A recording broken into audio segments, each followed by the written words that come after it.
이단원 문헌연구 2강 선행연구 검토하기. 이번 강의에서는 선행연구 검토 절차를 살펴보도록 하겠습니다.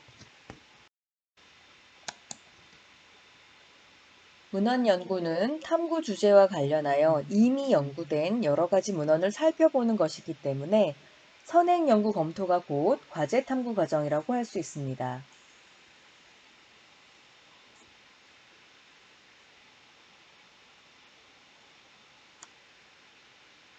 다만 기존의 연구를 단순히 나열식으로 살펴보고 검토하는 것이 아니라 자신의 탐구 주제와 관련하여 기존의 문헌을 체계적으로 탐색하여 이를 적절하게 재조직하고 나아가 기존 문헌에 대해 비판적인 관점에서 자신의 견해를 제안할 수도 있습니다.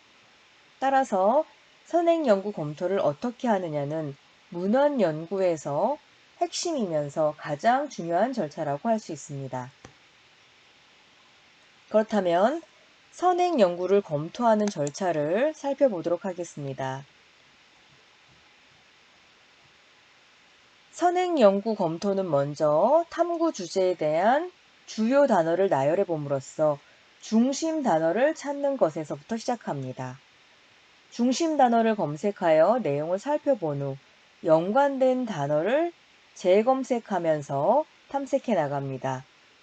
이 과정을 통해 탐구 주제에 대한 핵심 단어를 추출하고 학술지 논문 검색 사이트나 교양 도서를 통해 보다 자세한 내용을 깊이 있게 살펴봅니다.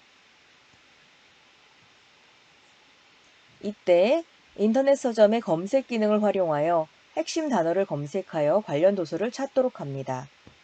한번 사례를 들어서 선행연구 검토하기 과정을 해보도록 하겠습니다.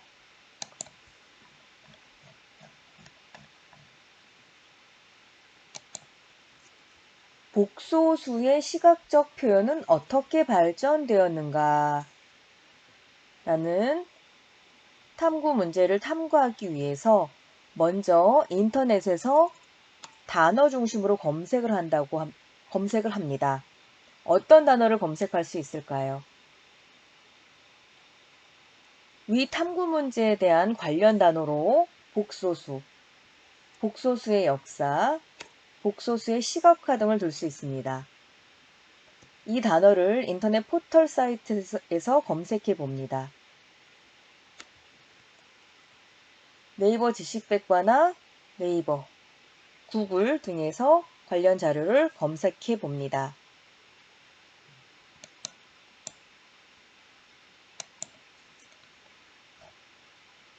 인터넷 검색을 마친 후에 연관된 단어를 추가적으로 더 탐색하면서 탐구 내용을 넓혀가도록 합니다. 복소수, 복소수의 역사, 복소수의 시각화 등을 검색하면서 알게 된 내용인 복소평면, 복소수의 극형식 등 연관된 단어를 검색하여 관련 내용을 확인할 수 있습니다. 이렇게 중심 단어, 연관 단어에 대한 검색을 마치면 이 중에서 핵심 단어를 추출하여 정리합니다. 핵심 단어를 바탕으로 관련된 교양 도서를 찾아 직접 읽고 탐색합니다. 또한 학술지 논문 사이트를 통해 관련 논문이나 저널을 찾아 자세히 탐색하는 과정을 거칩니다. 우리는 지금 복소수의 시각적 표현은 어떻게 발전되었는가 라는 탐구 문제를 해결하기 위해 선행연구 검토 절차를 살펴보고 있습니다. 인터넷 검색이 끝난 후에는 교양 도서를 탐색해 봅니다. 복소수와 관련된 여러 가지 수학 도서를 검색하여 목차를 확인한 후에 관련이 높은 책들을 찾아 읽어봄으로써 선행연구 검토가 이루어질 수 있습니다. 이때 인터넷 서점에서 먼저 관련 책을 검색하여 목차를 확인한 후 가장 관련이 깊은 책을 위주로 선정하여 읽으면 편리합니다. 위단 수학의 문제들에서는 복소수의 탄생 배경과 관련된 수학자 가우스에 대한 소개가 나오고 있고요. 수학 콘서트 플러스에서는 복소평면에 대해 자세히 설명하고 있습니다. 관련 내용을 탐독하여 탐구 문제에 대한 역사적인 배경과 내용을 내용 탐색을 넓혀갈 수 있습니다. 심층적으로 주제에 대해서 탐색하는 과정입니다. 다음으로 교양도서 탐색 이외에 학술지 논문 탐색을 해봅니다. 인터넷 검색으로 알게 된 내용을 보다 자세히 확인하기 위해 학술지 논문 사이트를 검색하여 관련 내용을 찾아봅니다. 여러분에게 이미 논문을 찾아볼 수 있는 사이트를 공지사항에 공지하였습니다. 학교에서 사용권을 구입해서 사용하고 있는 DBPR나 무료로 다양한 논문을 볼 수 있는 List4U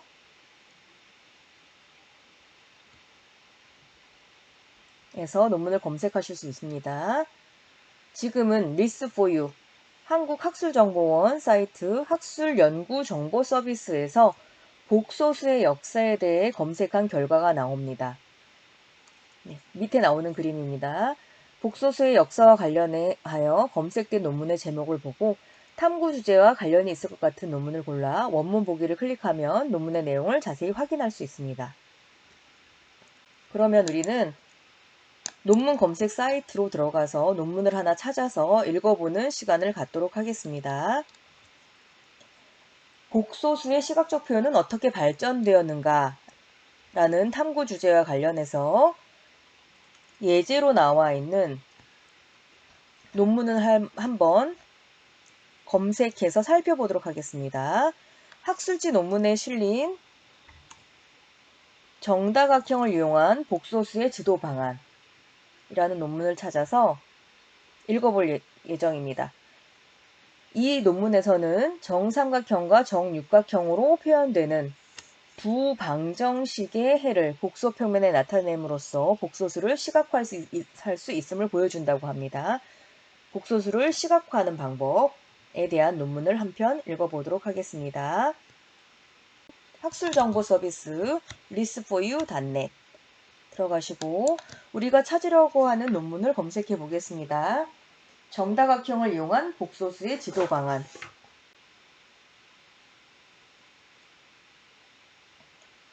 국내 학술 논문이고 한국과학영재교육학회에서 나왔습니다. 간단히 초록이나 정보를 살펴보도록 하겠습니다. 네, 저자, 발행기관, 학술지명, 연도 등이 나와 있고 주제요. 정다각형, 복소수의 극형식, 복소수의 지도 방안. 초록을 한번 살펴보도록 하겠습니다. 네, 본 연구에서는 고등학교 복소수 지도에 있어서 학교 수학 학습 단원 간의 연계성과 대학교의 복소수 학습과의 연계성을 높이고 학생들이 복소수의 의미를 올바르게 파악하는 데 도움이 되는 방안을 학생의 수준에 맞게 제시합니다.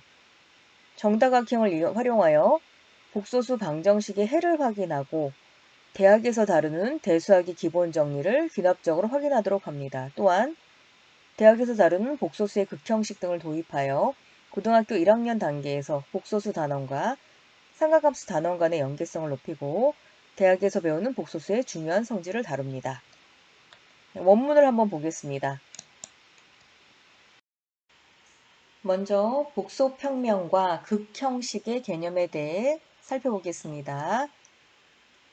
임의의 복소수 Z는 A 플러스 BI를 좌표평면 위의 점 A, B로 대응시키면 복소수 전체와 평면 위의 모든 점은 1:1 대응이 됩니다. 이때 이와 같이 복소수를 그림 2-1과 같이 평면 위에 한 점으로 나타낼 때 이 평면을 복소평면 또는 가우스 평면이라고 합니다. 우리가 실수를 좌표 평면에 나타낼 수 있는 것과 마찬가지로 X축을 실수축, Y축을 허수축이라고 해서 모든 복소수를 평면 위에 나타낼 수 있는데 이 평면을 복소평면 또는 가우스 평면이라고 합니다. 또 원점에서 점 A, B에 이르는 거리 r이라고 하면 r은 루트 a제곱 플러스 b제곱이 됩니다. 여기서 a는 r 코사인 세타, b는 r 사인 세타가 성립합니다. 따라서 복소수 z, a 플러스 bi는 r 코사인 세타 플러스 i, r 사인 세타로 나타낼 수 있습니다. 즉, 복소수 a 플러스 bi가 r 곱하기 가로 열고 코사인 세타 플러스 i 사인 세타 가로 닫고로 나타낼 수 있고, 이것을 복소수의 극형식이라고 부릅니다. 또 r을 복소수의 절대값, 세타를 평각이라고 합니다. 우리는 복소수를 시각적으로 표현하는 방법에 대해서 논문을 탐색하고 있습니다. 계속 읽어보도록 하겠습니다.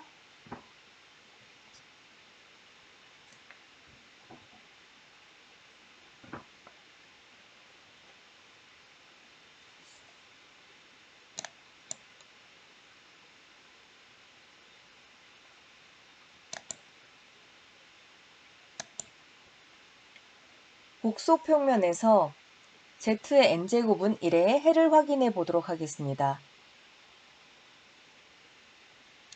먼저 z 4제곱은 1의 해를 확인해 보겠습니다.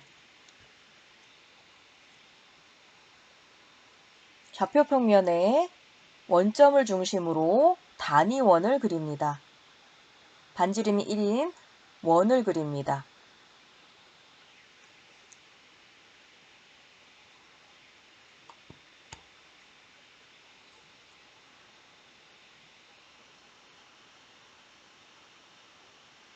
그리고 네 꼭지점을 연결하면 정사각형을 얻을 수 있습니다.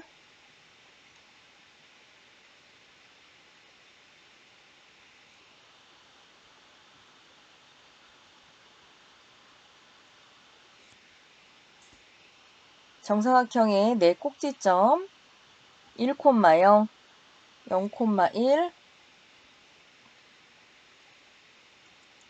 마이너스 1,0, 0, 마이너스 1을 복소수 z1은 1 플러스 0i,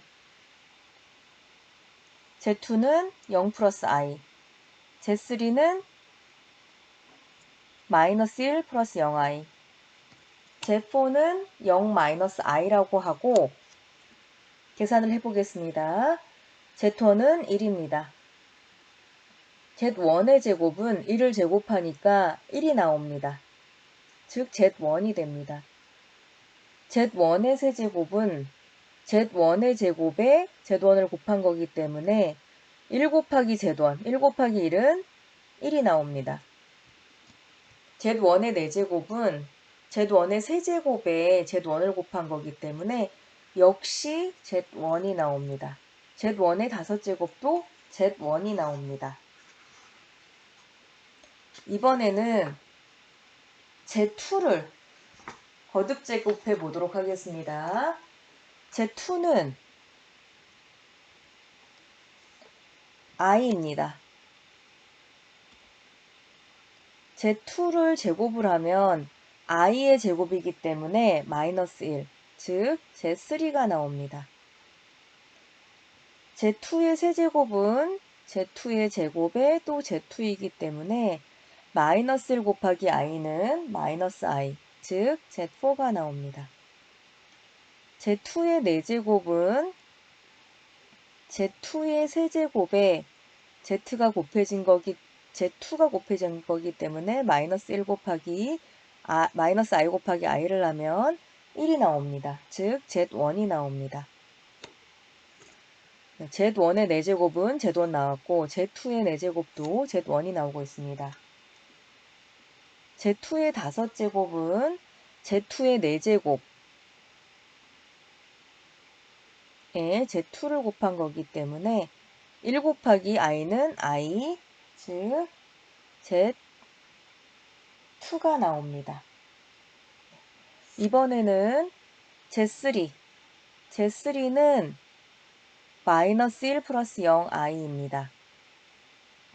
Z3의 제곱은 마이너스 1을 제곱하기 때문에 1이 나옵니다. 얘는 Z1입니다. Z3의 세제곱은 Z3의 제곱 곱하기 Z3이기 때문에 1 곱하기 마이너스 1은 마이너스 1, 즉 Z3가 나옵니다. Z3의 4제곱은 Z3의 세제곱 곱하기 Z3 마이너스 1 곱하기 마이너스 1이기 때문에 1 Z1이 나옵니다. Z3의 5제곱은 Z3의 4제곱에다가 Z3이기 때문에 1 곱하기 마이너스 1은 마이너스 1 Z3가 나옵니다. 네, 이런 식이고요. Z4 해보겠습니다. Z4는 0 마이너스 i Z4의 제곱은 마이너스 i를 제곱하기 때문에 마이너스 1이 나옵니다. 즉 Z3가 나옵니다. Z4의 세제곱은 Z4의 제곱에 또 Z4를 곱해야 되기 때문에 마이너스 1 곱하기 마이너스 i는 i가 나옵니다. 이것은 Z2입니다. Z4의 4제곱은 Z4의 세제곱에 Z4를 곱해야 되기 때문에 i 곱하기 마이너스 i는 1, Z1이 나옵니다. Z4의 5제곱은 Z4의 4제곱에 Z4이기 때문에 1 곱하기 마이너스 i는 마이너스 i, 즉 Z4가 나옵니다. 이런 식입니다.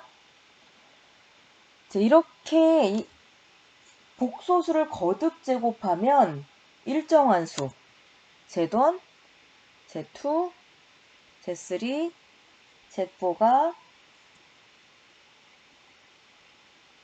반복해서 나옵니다.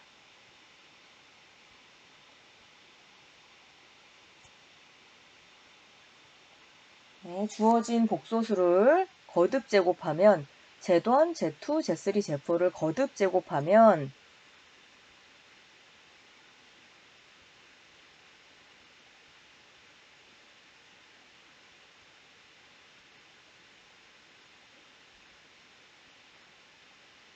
그 답이 언제나 Z1 아니면 Z2 아니면 Z3 아니면 Z4가 됩니다.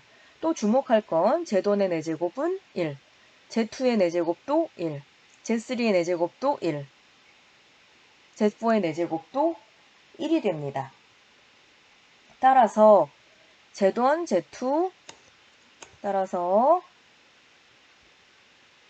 별표 Z1의 4제곱은 Z1, Z2의 4제곱도 Z1, Z3의 4제곱도 Z1, Z4의 4제곱도 Z1 이기 때문에 Z의 4제곱 이퀄 1의 해가 Z1, Z2, Z3, Z4임을 알 수 있습니다. 따라서 복소평면의 작도한 정사각형의 각 꼭지점을 나타내는 수들은 모두 Z 4제곱 이퀄 1의 해를 나타내고 Z 4제곱 이퀄 1의 해는 복소수 범위에서 4개 존재함을 알 수 있습니다. 네, 지금 살펴본 건 뭐 살펴본 거냐면 Z의 4제곱 이퀄 1의 해를 살펴본 겁니다. 그랬더니 이 해가 정사각형의 꼭지점에 해당한다는 걸 알 수 있었습니다.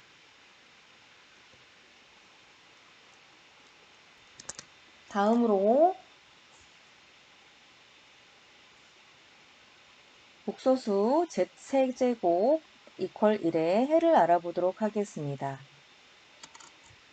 중심이 원점이고 반지름이 1인 단위원을 그리고 내부에 원에 내접하는 정삼각형을 작도합니다. 그때 꼭지점 ABC, Z1을 1 플러스 0i, Z2를 마이너스 2분의 1 플러스 2분의 루트 3i, Z3를 마이너스 2분의 1, 마이너스 2분의 루트 3i로 잡습니다. 그런 다음에 앞에서 했던 것과 마찬가지로 거듭 제곱을 해봅니다. Z1의 제곱, 세제곱, 네제곱, 다섯제곱, Z2의 제곱, 세제곱, 네제곱, 다섯제곱, Z3의 제곱, 세제곱, 네제곱, 다섯제곱을 해봅니다. 예를 들어서 Z3를 세제곱 해보도록 하겠습니다. 공식은 A 플러스 B의 세제곱은 A의 세제곱 플러스 3A제곱 B 플러스 3AB의 제곱 플러스 B의 세제곱이기 때문에 Z2를 세제곱해 보겠습니다. 그러면 마이너스 2분의 1 플러스 2분의 루트 3i의 세제곱이 됩니다. 마이너스 2분의 1의 세제곱 3배의 마이너스 2분의 1의 제곱 곱하기 2분의 루트 3i 더하기 3배의 마이너스 2분의 1 2분의 루트 3i의 제곱 마이너스 4분의 3 2분의 루트 3i의 세제곱은 마이너스 8분의 3 루트 3i가 됩니다. 그러면 플러스 8분의 3 루트 3i와 마이너스 8분의 3 루트 3i는 없어지고 마이너스 8분의 1 플러스 8분의 9가 남아서 8분의 8, 1이 됩니다. 마찬가지로 Z3의 세제곱도 1이 되고 Z1은 1이기 때문에 세제곱하면 1이 됩니다. 그리고 Z1, Z2, Z3를 계속 거듭 제곱해보면 알겠지만 Z1, Z2, Z3의 거듭 제곱은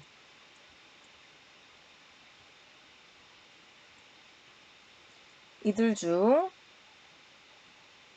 한 값이 됩니다. 또한 Z1의 세제곱, Z2의 세제곱, Z3의 세제곱 모두 1이기 때문에 Z1, Z2, Z3는 Z세제곱 이퀄 1의 해가 됨을 알 수 있습니다. 여기서 중요한 것은 복소수의 해가 정삼각형의 꼭지점으로 시각화될 수 있다는 겁니다. 복소수 Z를 세제곱해서 1이 되는 해는 중심이 원점이고 반지름이 1인 단위원에 내접하는 정삼각형의 꼭지점이 됨을 알 수 있습니다. 한 번 더 해보겠습니다.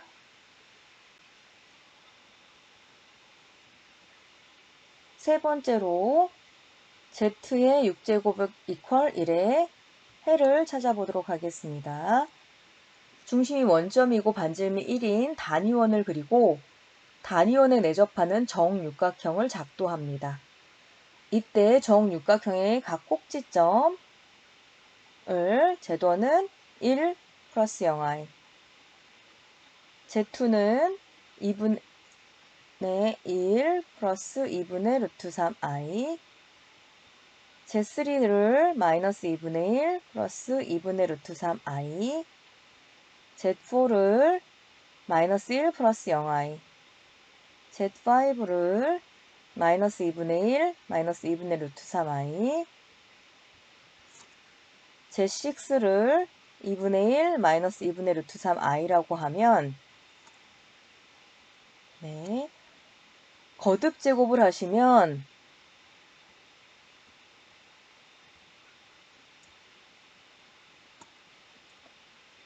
Z1의 제곱, 세제곱, 네제곱, 다섯제곱, 여섯제곱, 일곱제곱, 여덟제곱. 거듭 제곱은 이들 중 한 값이 됩니다. Z1, Z2, Z3, Z4, Z5, Z6 중에 하나가 나옵니다. 또 하나 Z1의 6제곱, 1이니까 당연히 1 나오겠죠? Z2의 6제곱, Z3의 6제곱, Z4의 6제곱, Z5의 6제곱, Z6의 6제곱 모두 1이 나오기 때문에 Z의 6제곱 이퀄 1의 해는 6개가 나오고 그 6개는 Z1, Z2, Z3, Z4, Z5, Z6임을 알 수 있습니다. 역시 여기서도 복소수 Z, 복소수 Z의 해를 시각화할 수 있습니다. 복소수 Z의 해를 시각화할 수 있습니다. Z의 6제곱 이퀄 1의 해를 단위원에 내접하는 정육각형의 각 꼭지점으로 나타낼 수 있음을 알 수 있습니다. 다시 교재로 와서 논문을 잘 읽는 방법을 살펴보도록 하겠습니다. 보통 학위 논문이나 학술지 논문, 저널 등은 서론, 본론, 결론의 체계적인 흐름을 갖추고 있지만 내용이 길고 어려워서 탐독하는 데 많은 시간이 걸립니다. 논문을 보다 쉽게 읽으려면 어떻게 해야 될까요? 첫 번째, 논문의 제목을 여러 번 읽고 되새겨 보십시오. 논문의 제목은 긴 논문의 내용을 한 문장으로 표현하는 가장 중요한 부분이라고 할 수 있습니다. 두 번째, 논문의 목차를 살펴보아라. 세 번째, 초록을 정독하라. 초록이란 논문에서 말하고자 하는 바를 간단하게 몇 문장으로 요약한 것이기 때문에 초록만 자세히 읽어도 논문의 전체적인 흐름을 파악할 수 있습니다. 넷째, 주제어를 살펴보세요. 주제어는 논문 내용과 관련하여 가장 중요한 단어이므로 초록 아래에 나열되는 경우가 많습니다. 논문을 이해하는 데 매우 도움이 될 것입니다. 다섯 번째, 연구 문제가 무엇인지 살펴보아라. 네, 보통 서론에 연구의 필요성과 목적을 언급하는데 관련 내용을 읽으면 연구 문제가 무엇인지 알 수 있습니다. 네, 확실히 연구 문제가 정확히 제시되지 않은 경우에는 연구의 필요성과 목적을 잘 읽어보시고요. 연구 문제를 문장으로 정확히 제시하는 경우에는 연구 문제를 잘 읽어보시면 되겠습니다. 이것으로 선행연구 탐구하기 강의를 마치겠습니다. 수고하셨습니다.